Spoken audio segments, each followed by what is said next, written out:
Bill Gates di pidatonya bilang untuk dunia dalam satu aturan dimulai tahun 2020. Tes awal mereka dengan buat sandiwara besar yaitu COVID-19. Dengan ancaman media-media dan ancaman agen-agen NWO untuk menjual ratusan juta bahkan miliaran vaksin. Indonesia yang jadi tatapan besar para kapitalis Amerika. Kenapa harus Indonesia? Jawabannya karena di protokol Yahudi di proposal 20 Indonesia dan Pakistan wajib hancur sebelum 2025. Program setelah 14 negara Eropa dan Amerika Serikat menyepakati Islam musuh bersama setelah Uni Soviet hancur. Mayoritas negeri muslim untuk abad ini adalah Indonesia, maka Indonesia dibidik dengan semua senjata kapitalis juga komunis agar Islam di Indonesia hancur. Baik berupa aliran sesat yang dilindungi kekuatan 13, program melegalkan LGBT dengan dana 108 miliar per tahun untuk Indonesia.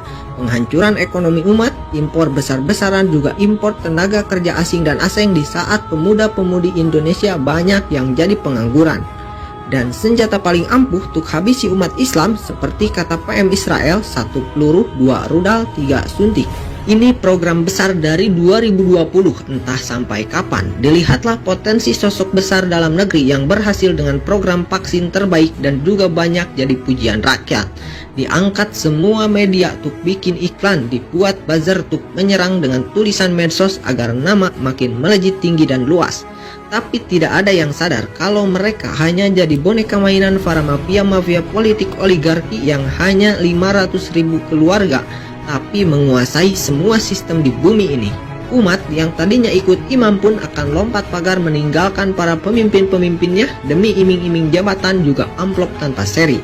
Cara lama tapi masih ampuh untuk bikin umat Islam meninggalkan pimpinannya. Nyata terjadi saat kapal besar itu tenggelam dan berubah jadi sekoci kecil dihempas badai dan gelombang.